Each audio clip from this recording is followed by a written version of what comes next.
How do you get your team and the rest of your company to think like you? Because I feel like as an owner, it's easy to think that way because, I mean, you invested it, you've been through it too. How do you get everybody to have Joseph's set of lenses? Yeah, so the book talks about that a lot as well. And I think it's pretty rare to get someone that's at 100%. The goal is to train, 10 Joeys at 50%. That's like, I'm happy if I can get that. Like someone that can react the way I do, and it only comes from peer mentorship, one-on-one, watching how I answer the phone, watching how I react to a situation. And the best part ever, because I've had a lot of executive directors, over the years I've been able to coach that went on to be CEOs, executive directors of big healthcare companies.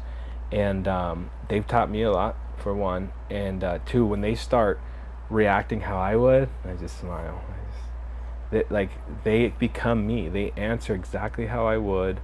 And, But you see yourself in it. Yeah, yeah. More focus on retention. Turnover in our industry is huge. I mean, it's probably 60% or more per year. And that, it's just industry-wide. So trying to develop a culture. Luckily, I have a good team that created a committee, a board for culture. And, like today was Jersey Day, and yesterday was a hat day, Monday. What kind of hat did you wear? I wore a big old sombrero that I got from Rocky Point that says Sanctuary on it. Yeah. No way! With the bird on the side. That's cool. Yeah. Monday was Twin Day, and so our UM department, he wears, Did you have Hawaiian to dress shirts. up like somebody? Yeah, he wears Hawaiian shirts every day. So we all talk to each other and we go, we'll wear a Hawaiian shirt. Oh, so we all that's threw on cool. a Hawaiian shirt. How Got fun is that? pictures. So it's always a work in progress. I think, get to a point where you can actually pay a competitive wage. It's always about money. Unfortunately, it's sad. A lot of people make decisions on money. But I've also seen, like my director, of justice integration that took a $40,000 pay cut after being, like director of a hospital to come to me because he aligned with the culture, he aligned with my mission, and he has a guarantee to get back, to where he was, and he's done it pretty quickly. But that was a good example of, That's cool. someone aligning with where mine was. Yeah. We, whenever we go about hiring people, we always ask, what's the most amount of pain that you've ever been in? Ooh. Because if you haven't been through any pain, you're not going to make it here. Like, I need to know that you've suffered, That's a good question. Because if you can get through that, and also when we hire, we have the wife and the kids too. Because when we're like, you're here and you're working hard, like we're going to demand this man or woman to become a better version. So when they go home, you're not getting leftovers. Like that is a standard, and it's crazy because we have had people leave and we're like, great, let's just find the next person that does believe in it, and it slowly builds, But that person that themselves up, the one that left for the pay cut or that wanted to work for you, like I feel like those are the most important culture drivers because they'll do anything, even if your business goes out of business or if the business goes away or whatever happens, like they'll forever be loyal to you, and that loyalty is like so important because nobody has it these days. But they also they respect you because of the man that you've recreated yourself into. Yeah. Like that old photo of you. Yeah, a lot of that. Absolutely. Yeah, I've definitely noticed that. I had some training consultants over the years, and we got out of the space of hiring within the industry and looked more into the sales industry for outreach and business development positions. And so, we're interviewing people that worked for Terminex. They could sell you Terminate treatment. Yeah. And, everything else in sales, and, had better results. Like even someone that was in medical sales and sold artificial knee replacements did better than the culture that existed within the sales of the recovery environment. Yeah. There's this business development groups out there, and, they all meet for lunch a couple times a week on a company credit card, and not one of them talks about what their business does or how we could help each other or what we do specialized or how many referrals went back and forth like a BNI. I've been through it all, and that was the worst culture I've ever experienced. And I've sat at those lunches, I've sat at those tables, and nothing gets accomplished, and so I don't hire that. I think of business development and acquisitions. Yeah. You know, what are you doing for an acquisition for the company that creates, you know, expansion, value? You know, what are you doing that creates an internal relationship at the state level that lands you a Supreme Court contract, like people on my team have done for us? And to me, that's business development. And those type of relationships weren't had never they had at a lunch. I think something that you're really good at, you know, even from seeing it on social media, you know, because I've seen you guys put your stuff on Facebook, and I think something that you really focus on is the experience that you gift people.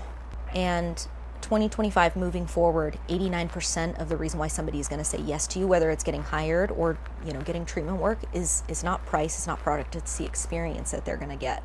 You know, and you like doing the hat thing or the twin thing. Yeah. Like that kind of stuff is an experience, and the world is starving. They're looking for something like that. And so when you create a space for it, I think that's what ultimately makes it special. Yeah. You know? And in progress to be had, and there's always mistakes to be made, and you know, you guys have done a great job of pivoting, right, if something did happen, and putting it into play instantly so that it doesn't happen again. It's hard to create change. I've wiped out entire teams in the past because the culture was that far gone, and it's the best feeling in the world. Yeah, you're like, wow. Or when finally somebody wants to leave and you're like, thank you. You know, it's crazy. I mean, even our highest top producers that we've had in our company, they were the worst culture killers. Yeah. And then the moment that they're gone, it's like everybody normally thinks like, oh no, the company's numbers are going to go bad. It actually goes like a hockey stick. Yeah.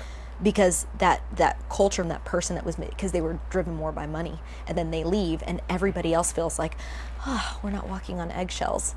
So like, and then it increases in everybody. It's crazy. High trust, high performers uses that scale, and it's hard to find a balance. Yeah. And a lot of the high performers don't have trust, and they bounce around, and you know, I mean, it gets them to where they need to be, but they really are shamed in the industry. Nobody wants to really communicate or do business with them because they're pretty cutthroat. You know, it's hard to find both. Yeah. It really is. What do you feel like is the most fulfilling part about what you do?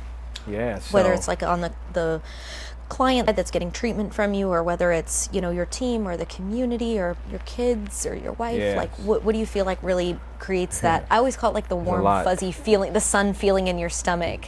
I've had this is crazy. Okay. How long have you been married to your wife? 10 years. So I'm sure you've gone through like different things with her, and like having kids with her is totally different than not having kids. And like, I'm almost 32 and my hormones are totally different when I met my fiance when I was like 28 years old. Totally different. And I've had this weird thing lately. This is so crazy. I've never shared this with anybody, but I call it like, you know, the warm, fuzzy fulfillment feeling.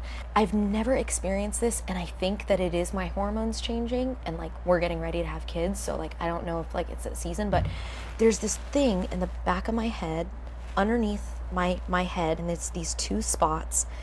And when I get really, really, really joyful and like blissful, and it happened to me the day that my fiance proposed to me. I never felt it before that moment. It was the craziest thing ever, Joseph. But I remember like when he proposed to me, I got chills all over my body, and these two like pinging sensations on the lower back of my, I guess, head or brain or skull. It's like zinging. And I've gotten it maybe like 4 or 5 times since, but that's how I feel, is like my fuzzy, warm feeling where it like spiked really, really heavy. One of our coaches here, his daughter, she's 9 months old, and she's in a little walker. She strolls around. You'll probably see her. Her name is Zia. But every day, her moms are in her little walker thing when she's, and Zia, I've watched her go from just sitting in it to now she wheels herself over into my office and spends some time with me while I'm working, and then she wheels back over to her mom. And the first time that I had realized what she was doing, she does it like every day now, but the first time that I caught on to what she's doing, it created that feeling in the back of my brain. And I'm like, whoa, like this is so crazy. So anyways, that's my feeling of what I'm trying to explain. That feeling that you get, whatever it is for you, like what is that? Yeah. I can tell you about the bad times. I would never celebrate wins, and I'd have some huge wins, and the team would be sitting in the conference room, and I'd look and I go. And so some of my mentors taught me to celebrate those wins, who happened to be people that were underneath me. And so now every license we get, every accomplishment, every contract, we're going to dinner, we're celebrating right now you're going home for the day, you know, we're done. And now I've noticed they're like, yeah, but there's work to do.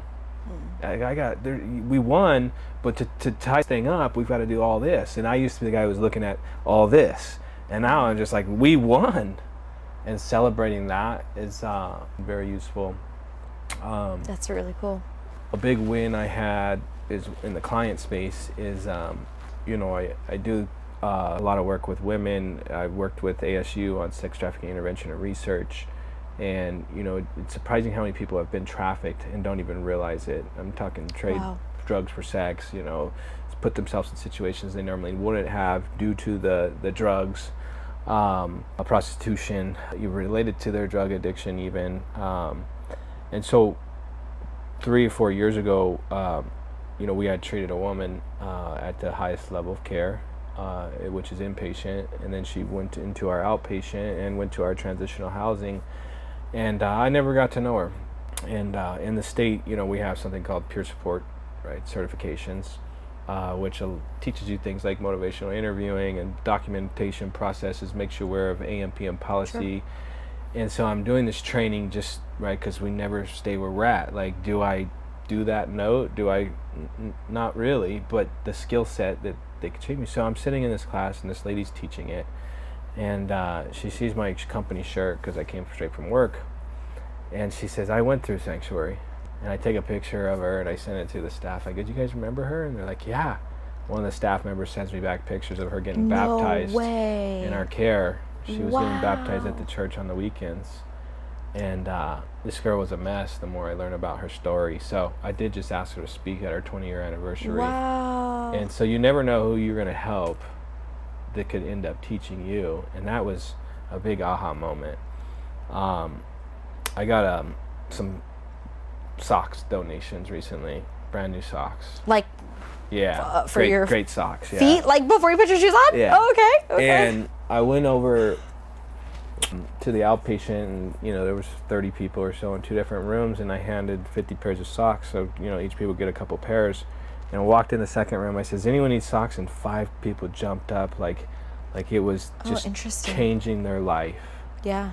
And you know the gratitude for socks. And I understand what it's like, coming from my past and not having socks for months. Yeah. To get a fresh pair of socks, it changes everything. Yeah. So seeing that effect, that's the same week, last week, a guy was sitting in group crying that he had no clothes. And I pull clothes out of my closet all the time and get rid of the old stuff. And these clothes have been sitting in my garage forever, and I finally threw in my truck, and they normally stay in my truck for weeks. And I was driving by, and our donation closet's out back, and I normally just throw them in there, but for some reason I grabbed them, I walked up front, and I was like, hey, does anyone need shirts? I got larges. And they're like, dude, some guy was just like literally in group crying about how he had nothing. Oh. And this guy's in, and we give him a couple shirts, and he thanks me, and he's like, thank you so much, really appreciate this. And they're like, did someone call you? How did you know? And it was just that intuition to do something I normally wouldn't do. Yeah. I don't do that. I don't believe in coincidences. I don't believe in coincidences. Oh yeah, like you guys were supposed to cross paths at that. And for you to give him a different perspective and for it to like give him hope for other people. Yeah. That's really special. Yeah. I think go ahead. With my wife, we met when she was 18. And so, you know, that was, I saw her with she was dating someone else. I was like, yeah, there's no chance. I'm screwed. It's never gonna happen. She's already taken. And you know, luckily for me, she's evolved to pass me up and like see like that. Not that I'm gonna settle, but like, hey, like I need to be here to support him. And she's done that through the years. That's allowed me to build what we have. And she can run circles around me at this point. She's like taken what I've done to the next level, and 3 kids, and at the gym at 4 a.m. and then comes home, gets the kids, brings them to school, back to the gym, you know, teaching yoga, teaching fitness, went on to be a certified personal trainer so she could teach yoga to our kids. That's cool. Within our treatment program. And she doesn't have to do any of that, but like her personal development matters too. What do you learn the most from her after seeing all of that and her being patient with you and having kids? I just asked, it's the first thing that I asked our team when we walked in this morning. I'm like, who's a baby in here? And like half the room raised their hand. I'm like, all right, I need to know. Did you guys all cut the umbilical cord? I need to know. They're like, yeah. And I was like, they all asked me. They're like, why? And I'm like, because I'm trying to give Tyler a job. I'm trying to figure out, does he hold my hand or does he cut the cord? And they're like, let him cut the cord. It'll empower him. So like, you've seen your wife in all these stages, of like happiness and, bearing a child and all these different parts. So like, what have you learned the most from her? Yeah. Right now, I'm trying to catch up to her. Oh, okay. She's like, two in the steps fitness, ahead. World, I don't know how she does it. She's ran High Rocks twice. She did Phoenix. 2 weeks later, we're in the car going to Vegas, and she's running High Rocks to try to beat her time. She's, women, I grew up with 3 sisters, and I have a lot of women they're stronger in a lot of different areas than men.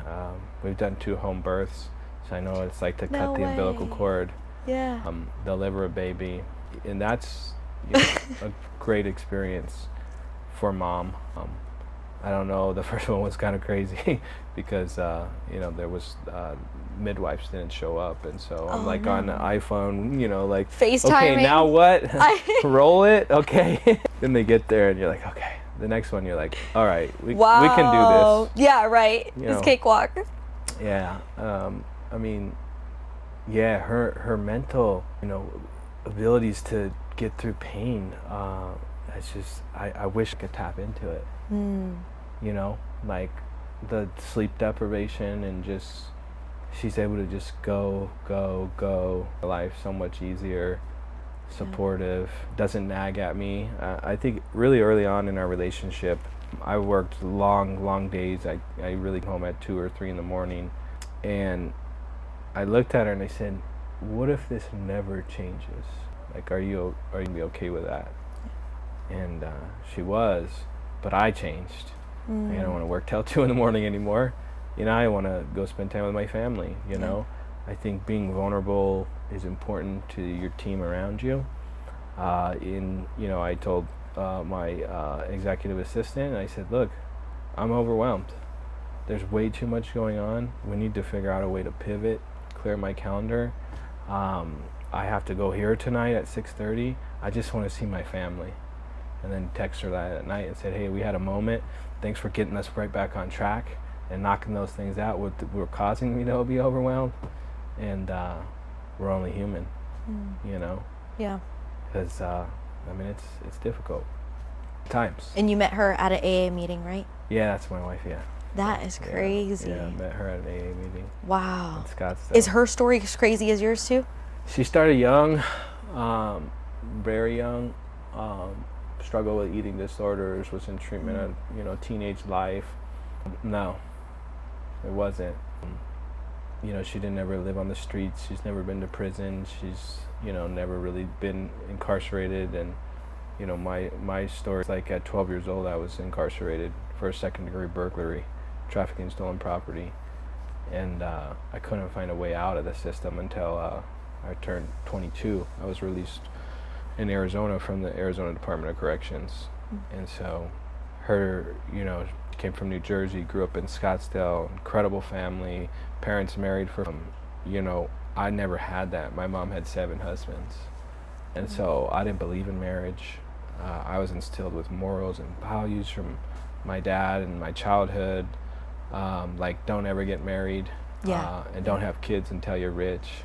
Right. He just got married 2 years ago, and on his 2-year anniversary last month, I sent him a text. I said, you always told me growing up, don't ever have kids till you're rich, and don't ever get married. Good thing I was a rebel and never listened. That is true. Because I did both. True. That is so funny. So do you keep in contact with your parents? Yeah. That's cool. Yeah. They're here in Arizona? Yeah. Me and my dad started a car lot together, State 48 Motorsports, and we exited. We ended up selling the business a couple of years ago. He's still in car sales. That's cool. Yeah. He just loves it. He's over, he's my childhood friend, actually, at Pristine Motors in North Phoenix. And that's so cool. They're just a team of 2 that are just selling as many cars as they can. And That's you fun. know? I feel like it's people like that that are, you know, really winning in life. You know, Yeah. they're like, they're happy. I mean, you've already won in life. I've already won life, you know. Yeah.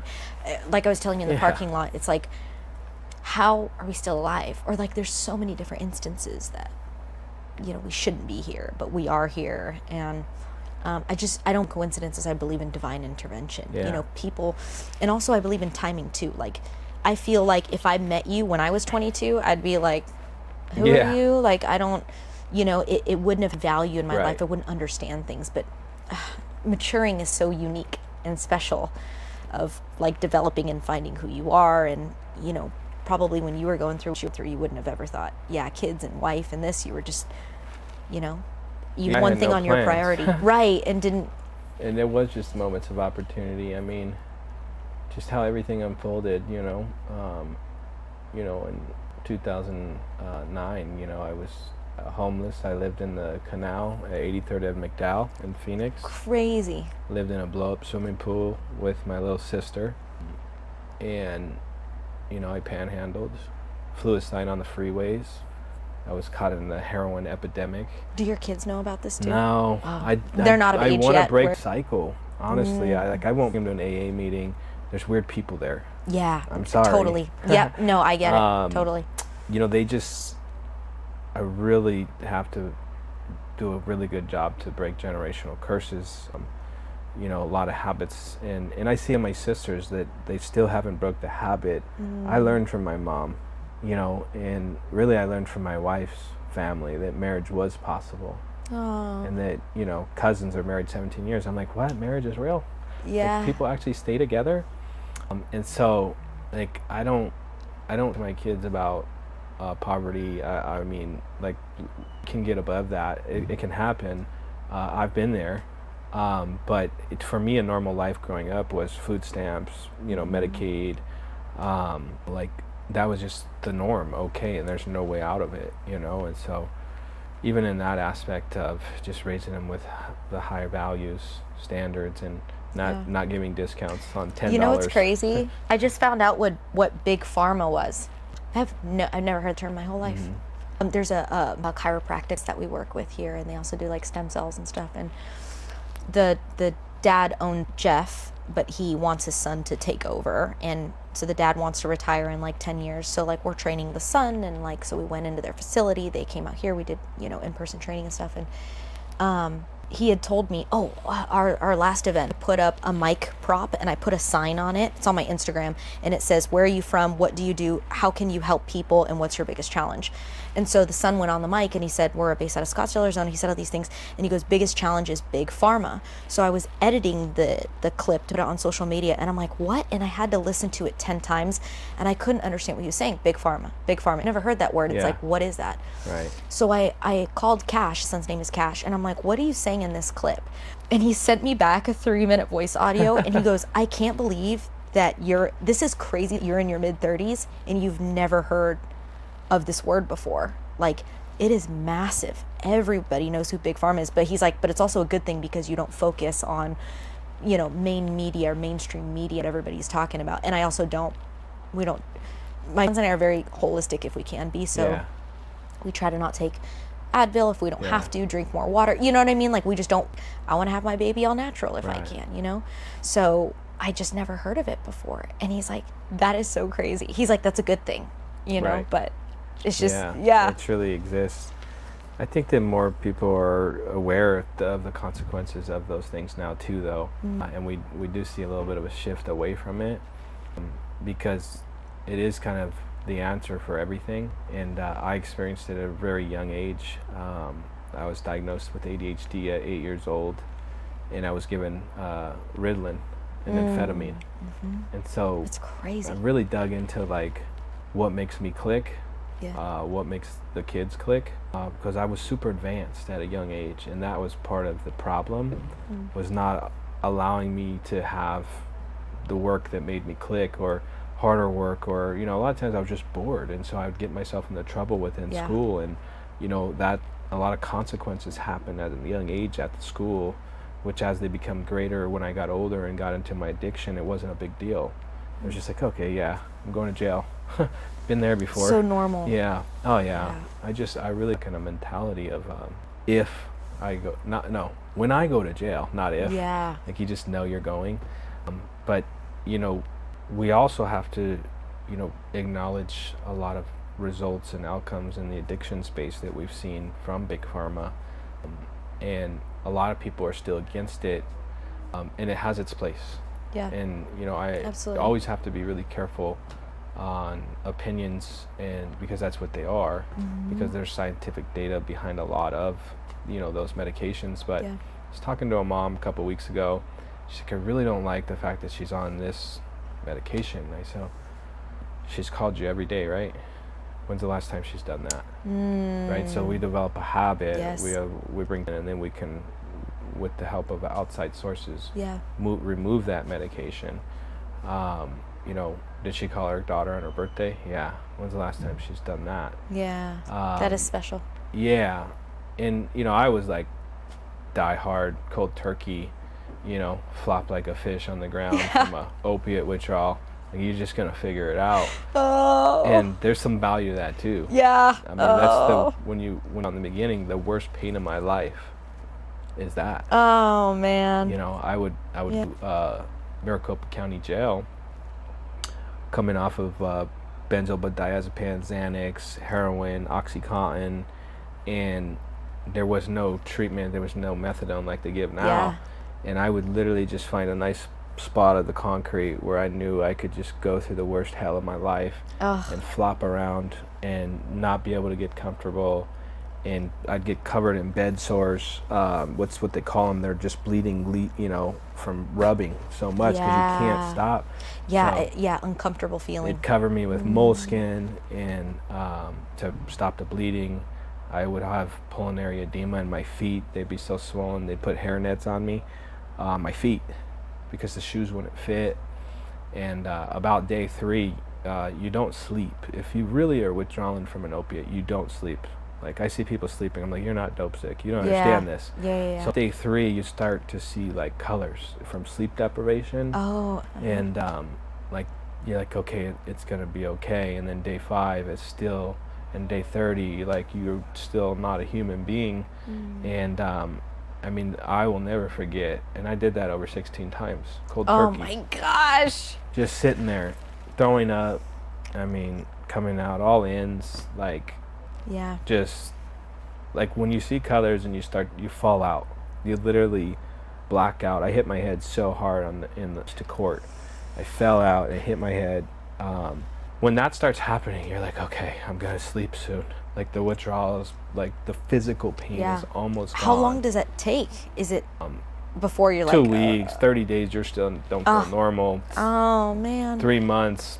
I mean, the worst like part about it, like, I went through a detox in the county jail, and someone had come in and had swallowed balloons of heroin, and, you know, they came out, and, you know, they came to me, and they're like, what do we do with these? And they gave me a balloon, and I had just gone through a full-blown cold turkey detox, and I stretched this little balloon, half a gram of heroin, in the jail out over a period of a week, and a week later I was dope sick, out of heroin, going through the same thing I just went through, dope sick again in jail. Dang. Like, I just didn't have the power to say no, you know. Yeah. And So do you now telling those stories to your kids later until like when they're older, you know, in their teens? I have to be careful about it, because or do you say nothing at all? Like, what is your perspective? they're going to hear about it because of social media.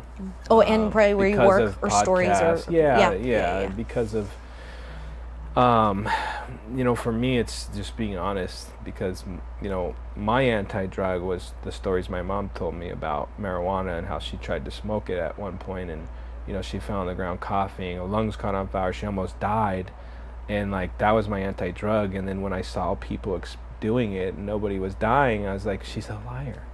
My mom lied. And so being careful to make them understand how horrible it really is. I mean, and by no means like am I proud of, you know, it, like it in my life. And in the beginning, it was a lot of fun. You know, I started at a young age. That was my first entrepreneur, you know, ship was narcotics. You know, I was incarcerated a lot. At 16, I was incarcerated. I got out. I tested out of high school. I enrolled in college. I bought a street bike, and I started trafficking narcotics from the Nogales border. Wow. And I just felt like I was the one, you Yeah. know. And I learned how to profit from cocaine, later OxyContin, heroin, and then it all just fell apart. There was no one by my side. Mom left when I was 17, and I had nobody, my sisters, and I destroyed their lives and tore them down with me, and like it made me who I am today, to the point where, you know, like I said, we're afraid to litter because of the consequences. Luckily I've lived a couple different lives, you know. I mean, to live under a bridge in a blow up swimming pool, it can definitely alter your perception of society, and it's definitely created a lot of pain within me, to not want to go back and do everything I can, right? So I've been doing that since December 2nd, 2009, 16 years sober, and I've got that same drive that I had that puts you under a bridge to obsess over the good things in life now. Use it for and a different it's power. gotten me to, you know, where I'm at. It's been incredible. There's, you know, it takes place in there, and overcoming challenges, staying sober that long. You know, I had some crazy experiences at 8 years sober, bad experiences of, you know, mental health and suicide and thoughts. Yeah. And, you know, using powers of, you know, God, and, you know, getting through that, and that all came through helping people who introduced me to, you know, at that time what I needed to overcome the barrier that was in my way, by staying home and sitting in my shit and still showing up when I really didn't want to, you know. I think you know, it's cliche, like taking the mean to the purpose, but I think that I've been suicidal 3 times in my life. I've also been medicated before too. I've been on like antidepressants. It was like a really, I've been suicidal in my life, but the 3rd time was like a final act of it. And where the plan. Yeah, and everything. And it was, I mean, it was, it's a really dark place to be there. So I've realized that like proximity, creating a mission for yourself of like something to work towards. And so it's so funny all this works.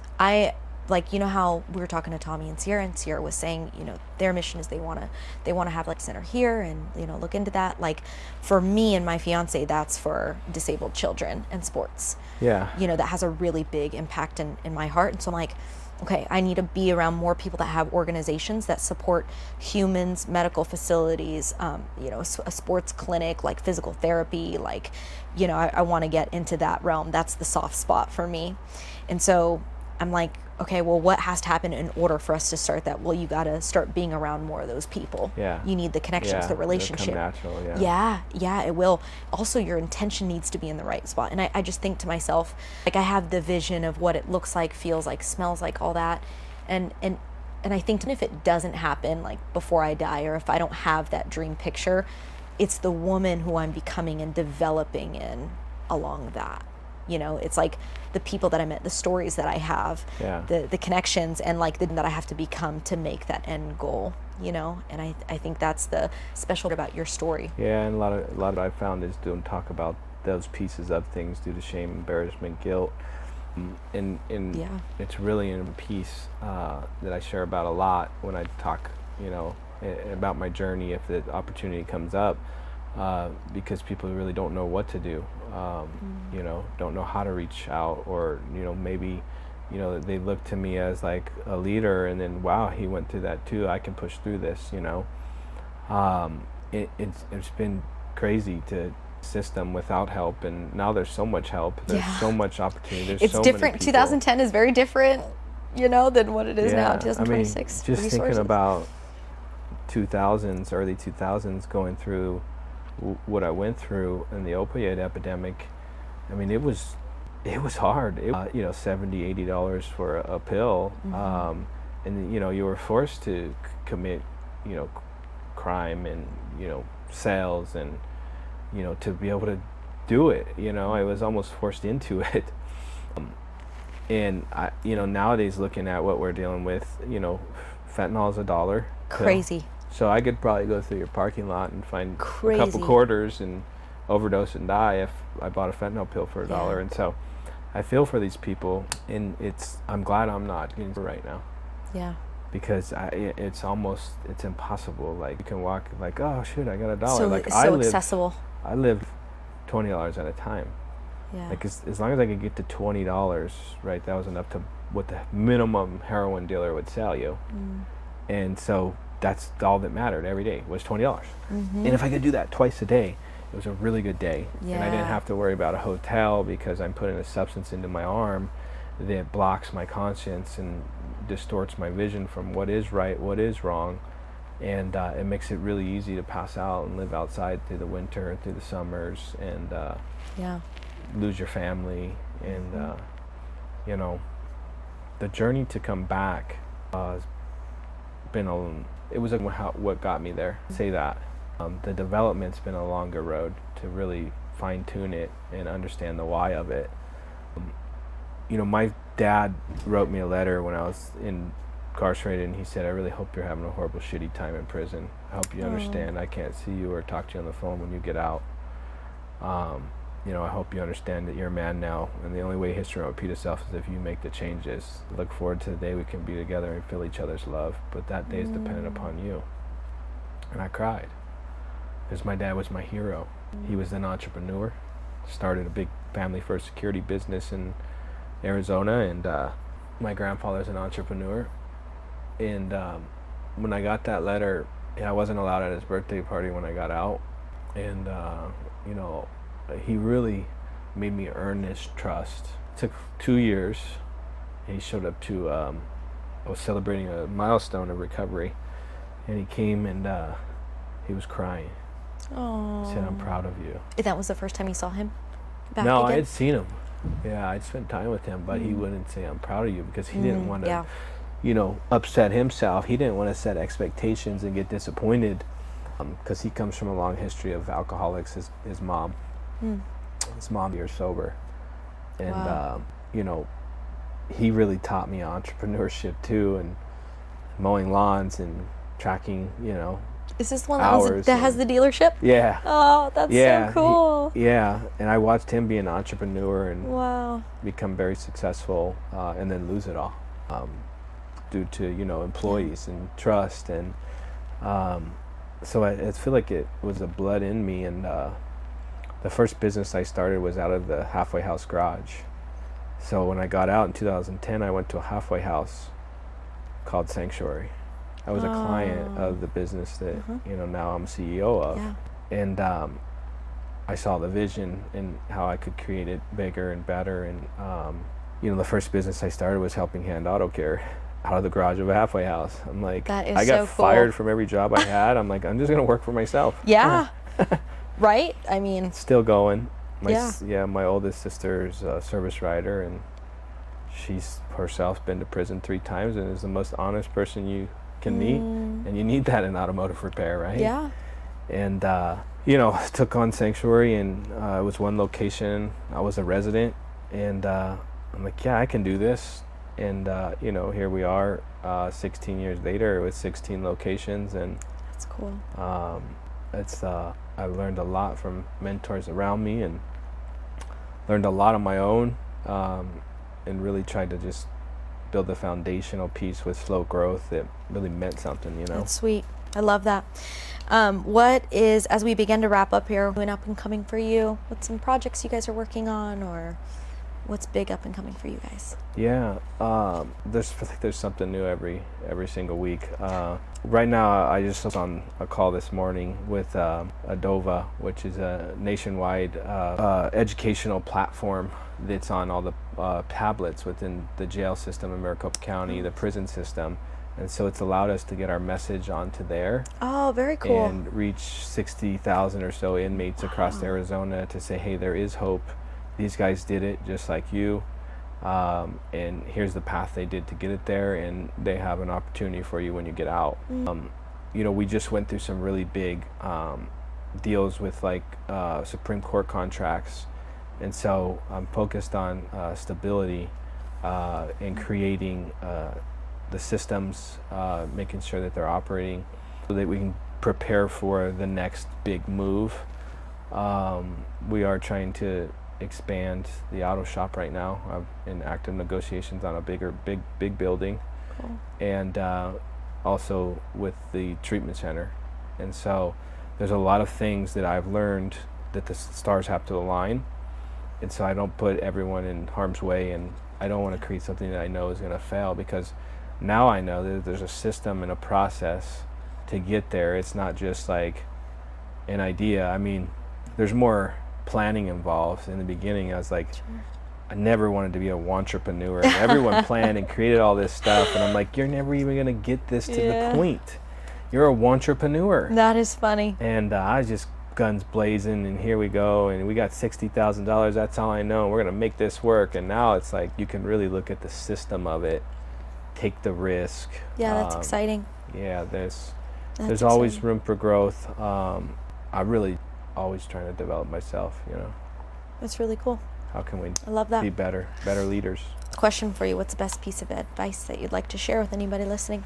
Can be anything, business or personal, or life, ideas. Yeah, well, there's a lot. I know. You could probably. We went over a lot. We could do like a whole part 2 thing on it too, but 10,000-foot view. What do you feel like that would be? Yeah, my experience is I've just been the most genuine, honest person in business. I haven't cut corners, and it's allowed me to build relationships, with the higher levels of, how the business on the other end and who I'm getting contracted with. People see through that dishonesty real quick. It exists a lot. That's probably why I was horrible at car sales. I'm like, there's an oil leak. I know it's there. I'm gonna fix it though. But that's really what's I think built a reputation for me in the community is doing things the right way, educating myself, studying what the code is, understanding it, and knowing when to ask for help. That's my biggest thing. I'll call 3 or 4 people that have been through what I've been through just to save myself 8 hours of time, where most people are just like losing it. I'm gonna figure it out, or Yeah. they're at the ceiling. And know when to listen to yourself. What's your body telling you? Like I could feel the burnout coming. Lack of sleep. I mean, I used to get sick a lot, just physically sick. I'd stress myself out to just sick all year, and the answer is going to be IVs if I do those every once a month. No, it really comes down to not over leveraging yourself, leaning into the help around you, and listening to what your body's telling you. So That's cool. yeah. Well, you have a great wife that's on track with that. Yeah. She's like, no, Good you need to eat diet. your protein. Yeah, good food. Did you have electrolytes today? No? Okay, here you go. Yeah, lots of really healthy home. Yeah, she really does take care of herself. That's important. Yeah, that's And that's special. hard to find. I think a big part of, or like, I actually don't even need to know who she is. I already know who she is without ever needing to meet her, because I can see her through your eyes. The eyes are the window to the soul, and I can tell exactly within 2 seconds, like, looking at somebody's business, I know exactly how like the household is. I know exactly what the wife is like, because the foundation of who you are stems from that person. Because one day your kids, when they turn 18, they're gonna go move out, they're gonna go to college, or they're gonna go move on their own, and they're gonna get married. But your spouse is the person that's gonna be with you forever. So they're really identifying you, and they're like molding you to who you need to become. And that is just so important. I remember one time, Andy even told me this. This is so crazy. I've never actually shared this before. We have a very, very family-like culture, right? And he's like, how close are you and Tyler? Because we're getting married soon. I'm like, no, we're really close. And he's like, no, like, how close are you guys? And I'm like, I don't know, close. And he's like, I'm going to be totally real with you. Like, Jacqueline and I have sex every single day, because we know when we're not intimate, we're not close, that's exactly when the devil creeps in. And he's like, it is very, very, very dangerous. And so he's like, if it's going to be your mate and your partner forever, you got to find ways to get really, really close. He's like, it is a big problem in our house if like like a lot of people are sleeping in a bed, but they're really miles apart, even though they're a couple of inches Yeah. away. And so he's like, you have to catch that right away, Yeah. because that's your life partner and your battle mate. He's like, Tyler's got to be a counselor, your banker, your lover, your best friend, your gym partner, like all these things. And Yeah. so like without even like I saw a few of her pictures. You can just already tell like who she is Yeah. through you, and that is really cool. Yeah, that's the freaking secret. Yeah, same, that's the some secret. open conversations. Yeah. I Yeah. mean, you know, if the needs aren't being met, whatever they are. The whole business is all ran and developed all because you two are okay. Yeah. That's cool. Right. You know what I mean? And your kids, like regardless of your past, they get to watch you and the two of you guys and who you become. And because of that, they will model that, and they will also go find another mate. Right. And it's like you guys are just this hero making machine, Right. you know? And so like moving forward, I just think it's so cool that you guys don't, you know, even though you have a story in the past, you guys are just focusing on the people that you're becoming Yeah. and developing that. And she's like, nope, gotta go to High Rocks. Don't care. You got stuff to do? Okay, cool. But I'm going to Vegas. So like, you can either come with me or you can chill, but I'm going, you know? And you're like, man, I like that. You Yeah. know, like you Yeah. love how she like creates her own identity, and no matter what your thoughts are, she's still going to go do it. And that's powerful. And your Yeah. kids are like, we'll take after that, you know? Yeah. That's she gives me awesome. little jabs too. Yes. Says some things. You're like, oh. I know. She's gotta like, do why don't you something. do it with me? Yeah. You're like, Yeah. okay, maybe let's start off I'm with a not there 5K. yet. Yeah. Right. Yeah. I'm, like, I'm not there. And I'm then- definitely not. I know what it takes to get there. I'm not there. Yeah. I'm not gonna die on you on the middle of the High Rocks floor. I love that. Well, I just want to say I'm really grateful for you to, you know, spend your time here and be able to share your story. And I really do think that the route to like curing heart and curing people is really being selfless. Like there was a lever at one point in time in your life where you're like, it's no longer about me and getting a next fix. It's about other people. And I tell people that all the time. When you get in your head, just flip the lever. It's because you're so focused on you that you're forgetting to serve other people. And when you serve other people, you feel so good. Yeah. So I just see that through your works and community, and I'm really honored to have done this show with you, Yeah, thank because you. I think that that's really cool. And you know, with us building what we're building, like I need to be around you more and people like yourself more than other people that are kind of on lower playing fields. And I just have a lot of respect for that. So I just want to say thank you. Yeah. Thanks. You too. You're a great communicator. You know, I don't know. I wrote up this whole intro, but I'm like, nope, we're just going to go with this because this is good. So Yeah, until making next it. time when we shatter limiting beliefs, thanks, Joseph, for being on. Thank you.